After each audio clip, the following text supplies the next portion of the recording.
खरं तर मान्सून राज्यात दाखल होण्यासाठी अगदी 8 दिवसांपेक्षा कमी दिवस शिल्लक राहिले आणि अशामध्येच मुंबईत गेल्या काही दिवसांपासून सुरू असलेली कामं अद्याप रखडलेली आहेत। यातच सिमेंटच्या रस्त्यांची बांधकामं अनेक ठिकाणी पूर्ण झालेली नाहीयेत। वरळी भागातील मोझेस या रोडचं काम अद्याप पूर्ण झालेलं नाहीये, त्यामुळे पावसाळ्यामध्ये नागरिकांचे हाल होण्याची शक्यता आहे। याचा आढावा घेतलाय आमच्या प्रतिनिधी प्रणाली कापसे यांनी। खरं तर मान्सूनचा काउंटडाऊन सुरू झालेला आहे आणि मुंबईमध्ये अनेक ठिकाणी अजूनही कामांची पूर्णता झालेली नाहीये। मी सध्या मुंबईच्या वरळी परिसरातल्या मोझेस रोडवर आहे, ज्या ठिकाणी माझ्या मागच्या बाजूला तुम्ही बघता आहात की रस्त्याचा बांधकाम जे आहे ते काही प्रमाणात झालंय, तर काही ठिकाणी अजूनही अर्धवट अवस्थेत आहे। अवघे 5 दिवस शिल्लक राहिलेले आहे, कारण 31 मे पर्यंत ही सगळी कामं पूर्ण करायची असतात आणि 31 मे नंतर ही कामं करता येत नाही, म्हणजे सगळ्याच प्रकारच्या कन्स्ट्रक्शनची कामं बंद करावी लागतात आणि मान्सून पूर्व तयारी जी आहे तिची सांगता खरं तर 31 मेच्या दिवशी होत असते।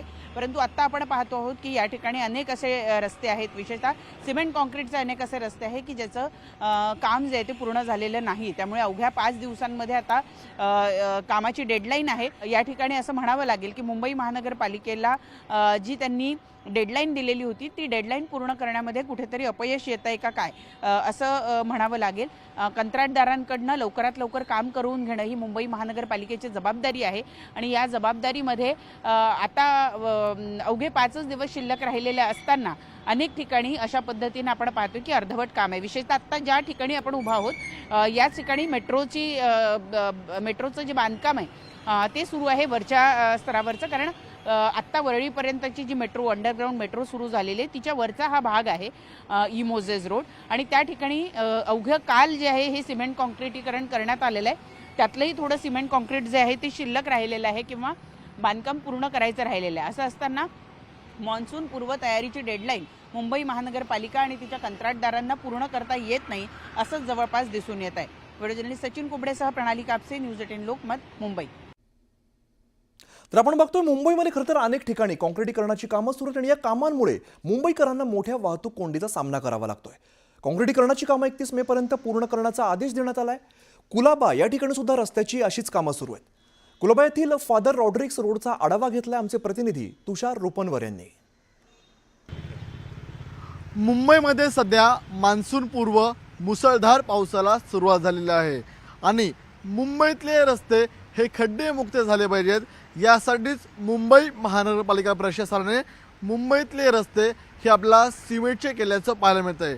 सध्या मी मुंबईतल्या कुलाबा परिसरामध्ये आहे आणि कुलाबा परिसरातल्या फादर जॉन रॉड्रिक्स ह्याच रोडवरती मी उभा असल्याचं पाहायला दाखवतोय। मुंबईतले अनेक रस्ते जे सिमेंटचे तयार होत आहेत त्याचं काम पूर्ण झाल्याचं पाहायला मिळतं आहे, तर दुसरीकडे अनेक रस्त्यांचं काम आपल्याला युद्ध पातळीवरती सुरू असल्याचं पाहायला मिळतं आहे। साधारणतः मुंबईचे अतिरिक्त आयुक्त अभिजित बांगर यांनी सर्व अधिकाऱ्यांना सूचना वजा आदेश दिलेले आहेत की संबंधित कंत्राटदारांकडून रस्त्यांची कामे 31 मे पर्यंत पूर्ण करून घ्या। ज्या कंत्राटदाराकडून कामं पूर्ण होत नाही अशा वेळेला कंत्राटदार बदला, पर्यायी व्यवस्था उभा करा, मात्र मुंबईकरांना रस्ते वाहतुकीमधून आपल्याला मोकळं करा। मुंबई म्हटली तर आपल्याला गजबजलेली रस्ते वाहतूक आलीच। आता देखील तुम्ही माझ्या मागच्या बाजूला पाहू शकता, आता देखील आपल्याला एकच लेन सुरू असल्याचं पाहायला मिळतं आहे आणि एकच लेन सुरू असल्या कारणामुळे मुंबईमध्ये वाहतूक कोंडीची मोठी समस्या ही निर्माण होत असते। अजूनही या काम पूर्ण करण्यासाठी 5 दिवस शेवटचे शिल्लक राहिलेले आहेत। आपण पुन्हा एकदा याच भागातून आढावा घेणार आहोत आणि पालिकेने जी डेडलाईन दिलेली आहे 31 मे पूर्वी रस्त्याची कामं पूर्ण झाल्याची, ती डेडलाईन हे सर्व कंत्राटदार आपल्याला पाळतात का याकडे आपलं लक्ष असणार आहे। व्हिडिओ जर्नलिस्ट प्रवीण शेट्टीसह मी तुषार रुपनवर, न्यूज 18 लोकमत, कुलाबा। पुढच्या बातमीकडे वळूया। रस्ते खड्डेमुक्त करण्याच्या उद्देशाने संपूर्ण मुंबईभर रस्त्यांमध्ये सिमेंट काँक्रिटीकरण करण्याचं काम सुरू आहे, मात्र हे काम 31 मे 2025 पर्यंत मुंबईतील सर्व रस्त्यांची कामं पूर्ण करा अशा सूचना मुंबई महानगरपालिका अतिरिक्त आयुक्त अभिजित बांगर यांनी दिलेल्या आहेत। जर कंत्राटदार कामामध्ये कुचराई करत असेल तर फार वेळ नाही, पर्यायी कंत्राटदारांच्या माध्यमातून कामं पूर्ण करा आणि रस्ते वाहतुकीसाठी सर्वसामान्य नागरिकांना खुले करा असं पालिका आयुक्तांनी सांगितलेलं आहे। मुंबईच्या माटुंगात अशाच प्रकारची कामं सुरू आहेत आणि याचाच आढावा घेतलाय आमचे प्रतिनिधी कृष्णा आवटी यांनी। महानगरपालिकेकडून थेट आदेश काढण्यात आले की 31 मे 2025 पर्यंत संपूर्ण मुंबईतील जे काँक्रिटीकरणाचं काम सुरू आहे ते संपूर्ण पूर्ववत किंवा संपूर्ण कामं जी आहे ती पूर्ण झाली पाहिजे असे आदेश जे आहे ते महानगरपालिकेकडून देण्यात आलेले आहे। आज आहे 24 तारीख, अवघे 6 दिवस जे आहे ते उरलेले आहेत आणि या 6 दिवसात संपूर्ण मुंबईतील अनेक ठिकाणी जे आहे ते रस्त्याचं काँक्रिटीकरणाचं काम सुरू आहे आणि मी सध्या उपस्थित आहे याच माटुंगा परिसर येथे जे आपण पाहू शकतो। याच ठिकाणी जे आहे रस्त्याचं काँक्रिटीकरणाचं काम जे आहे ते सुरू आहे आपल्याला पाहायचं। माटुंगा येथील दिनशा मार्ग म्हणजे दिनशा मास्टर रोड या ठिकाणी जे आहे ते काँक्रिटीकरणाचं काम आपल्याला पाहायला मिळते। अगदी 6 दिवस जे आहे ते अवघे 6 दिवस जे आहे ते 31 मे साठी उरलेले आहेत। तोपर्यंत मुंबईतील अशा अनेक ठिकाणी जे आहे ते काँक्रिटीकरणाचं काम आपल्याला पाहायला मिळतं। आपण पाहू शकतो असं ह्याच ठिकाणी जे आहे ह्याच माटुंगा या त्या ठिकाणी आपण पाहायला गेलं तर संपूर्ण पाणी आणि किंवा आपल्याला खोदकाम जे आहे ते सुरू झालेले, एकीकडे दगडी देखील मोठ्या प्रमाणात पडलेला आहे। संपूर्ण मुंबई जे आहे बॅरिकेड मुक्त करू असं देखील जे आहे महानगरपालिकेकडून सांगण्यात आलं, परंतु अजूनही अनेक ठिकाणी जे आहे अर्धवट काम जे आहे ते आपल्याला करताना किंवा अर्धवट काम काँक्रिटीकरणाचं काम जे आहे ते आपल्याला पाहताना मिळालं। हे तरी माटुंगा जसे असलं तरी अनेक ठिकाणी जे आहे ते आपल्याला वेगवेगळ्या ठिकाणी रस्त्याचं काँक्रिटीकरणाचं काम अजूनही पूर्ण झालेलं नाही पाहायला मिळतं। पण येत्या 31 मे पर्यंत महानगरपालिकेने जे आहे ते आश्वासन दिलं मुंबईकरांना, ते देखील पाळण्यात येतं का किंवा मुंबईकरांना संपूर्ण मुंबई जे आहे काँक्रिटीकरण मुक्त किंवा खड्डेमुक्त मुंबई पाहायला मिळते का हे देखील पाहणं आता महत्त्वाचं ठरणार। आणि अगदी काही दिवसांनंतर जे आहे ते अगदी पाऊस देखील जे आहे येत्या जून महिन्यात देखील पाऊस मुंबईत बरसणार असं देखील जे आहे हवामान खात्याकडून सांगण्यात येत आहे। तो त्याच्याच आधी मुंबई खड्डेमुक्त होते किंवा मुंबईतील जे काँक्रिटीकरणाचं काम आहे ते देखील पूर्ण होतं का हे पाहणं महत्त्वाचं ठरणार आहे। व्हिडिओ जर्नलिस्ट हर्षद गोरखासह श्रीकृष्ण आवटी, न्यूज 18 लोकमत, मुंबई। हिरावून घेतलेला आहे। बीडच्या आष्टीमध्ये अशीच परिस्थिती पाहायला मिळते। आष्टीच्या शिंदेवाडीतील महेश बापू दरेकर यांनी 3 एकरमध्ये कांदा शेतात काढून ठेवलेला होता आणि कांदा मार्केटमध्ये घेऊन जायचा होता, मात्र पावसाने महेश दरेकर यांच्या शेतातील जवळपास 300 गोणी कांदा भिजलेला आहे। काही कांदा वाहून गेलाय तर उरलेल्या कांद्याचा चिखल झालेला आहे। गेल्या 5 महिन्यांपासून मेहनत घेऊन पिकवलेल्या कांद्याचा डोळ्यादेखत चिखल झालाय। 1-2 गोणी तर चांगला कांदा सापडेल यासाठी भर पावसामध्ये दरेकर कुटुंबातील 6 वर्षाची चिमुकली आपल्या कुटुंबियांसोबत कांदे गोळा करायला शेतावरती आलेली आहे। चिमुकलीच्या कांदा वेचायला येण्यामागे सुद्धा एक भाबडी आशा होती, कारण तिला कांदा विकल्यानंतर तिचे वडील नवीन कपडे आणि चप्पल घेऊन देणार होते। मात्र अचानक आलेल्या पावसामुळे चिमुकलीच्या स्वप्नांचा चुरडा झाला आणि तिला अश्रू अनावर झालेले आहे।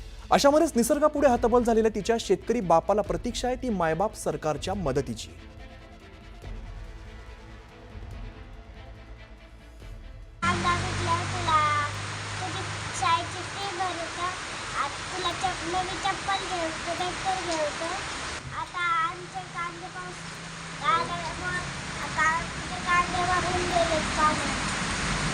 साहेब आमची तुम्ही मदत करा, हे बघा आमच्या कांद्या शोधून कोण विकत देणार, मी कशी गावात साहेब।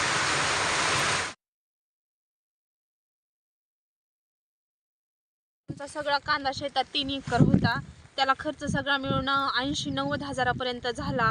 खत, बियाणं, लावणं, मजुरी सगळं, त्याला फवारणी आणि त्या कांद्यावर खूप अपेक्षा ठेवलेल्या आम्ही, पण पाऊस असा अवकाळी पाऊस येईन आम्हाला पण नव्हतं माहिती। सगळा शेतातच कांदा होता, शेताच्या बाहेर काढला तरी तो पाण्यातच आहे।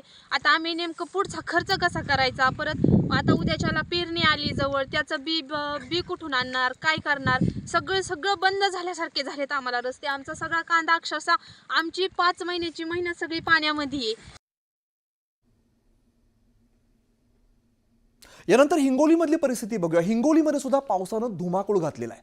पावसामुळे शेतकऱ्यांना फटका बसतोय, तर सेनगाव तालुक्यामध्ये बहुतांश भागामध्ये शेतकरी उन्हाळी भुईमुगाची लागवड करत असतात। सध्या ऐन भुईमुग काढणीच्या काळामध्ये मान्सून पूर्व पावसानं हैदोस घातलाय, त्यामुळे शेतकऱ्यांना भुईमुग काढायला आता अडचण होते। काढलेल्या भुईमुगाच्या शेंगा सडल्यामुळे त्यांना मोड येत आहेत, तर भुईमुगाच्या झाडांना जनावरांना चाऱ्यासाठी वापर केला जातो। ही झाडं देखील पावसानं भिजून गेल्यात आणि त्यामुळे मोठं नुकसान होताना दिसतंय। शासनाने पंचनामे करून तात्काळ मदत करण्याची मागणी शेतकरी करतायत। पिकाचं अतोनात नुकसान झालेलं आहे. आमच्या भुईमुगाच्या शेंगाच्या खालून तर पाणी गेलेलं आहे आणि काडाचं तर फार नुकसान झालेलं आहे. आणि या शेंगायला आता तुम्ही पाहू शकता की हे चवरेसुद्धा आलेले म्हणजे कोंब फुटले तर शेंगाचं फार नुकसान झालेलं अशा प्रकारचं. आणि शेंगा या अगोदरच भाव कमी आहे, एक मजूर भेटणं तर आणि इकून तिकून का हल्ला त्याच्या खाली पाणू गेलं, त्याच्यामुळं त्याचं जे काळ्या पडल्या शेंगा आणि शेंगा काळ्या पडल्यामुळं त्याचं जे भाव आहे त्याला तर काही विचारणार नाही कोणी. आणि पहिलाच तर भाव कमी आहे आणि असं नुकसान झालेलं आहे. राज्यामध्ये मान्सूनपूर्व पावसानं हजेरी लावली आणि उत्तर पुणे जिल्ह्यातील मंचरमध्ये मुसळधार पावसाचा जोरदार तडाखा बसलेला आहे. शेतांना तळ्याचं स्वरूप आलेलं दिसतंय, त्यामुळे शेतीमालाचं यात मोठ्या प्रमाणात नुकसान झालंय.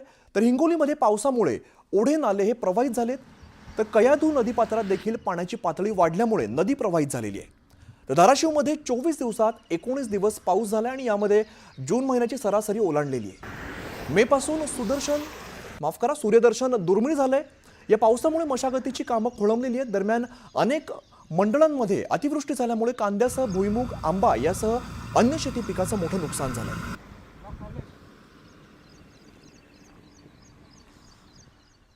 इकडे लातूरमध्ये गेल्या 10 दिवसांपासून मुसळधार पाऊस कोसळतोय आणि पावसामुळे ओढे नाले ओसंडून वाहून लागलेले आहेत. आणि शिरूर आनंदपाळ इकडे वाहणाऱ्या घरणी नदीला आता मोठ्या प्रमाणामध्ये पाणी आले, त्यामुळे शिरूर आनंदपाळ इकडे बांधलेला पर्यायी पूल हा वाहून गेलाय. यामुळे वाहतूक पूर्णपणे ठप्प झाली आहे. तर दुसरीकडे संभाजीनगरमध्ये 3 दिवसांपासून रिमझिम पाऊस बरसतोय आणि सततच्या पावसामुळे शेतीच्या कामांना ब्रेक लागलाय.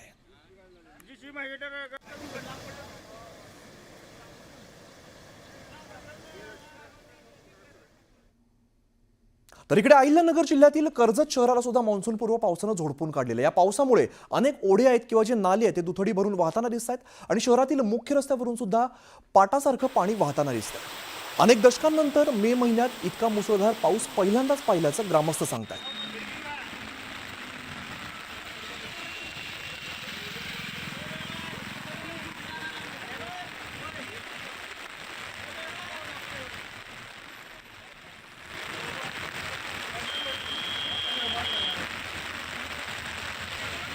आपण कर्जतमधली दृश्य बघतोय, अहिल्यानगरमधली दृश्य आहेत. पावसानं झोडपून काढलेलं आहे. अगदी जून महिन्यामध्ये जशा पद्धतीचा पाऊस होतो असाच पाऊस हा मे महिन्यामध्येच बघायला मिळतोय आणि मे महिन्यामध्ये एवढा पाऊस कधीच बघितला नव्हता असं सुद्धा स्थानिक सांगतात. मुख्य रस्त्यावरची सगळी दृश्य आहेत आपण बघतोय. वाहतुकीला सुद्धा याचा अडथळा होतोय. मुख्य रस्त्यावरती हे रस्ते जे आहेत ते पूर्णपणे जलमय झाल्याचं दिसतं.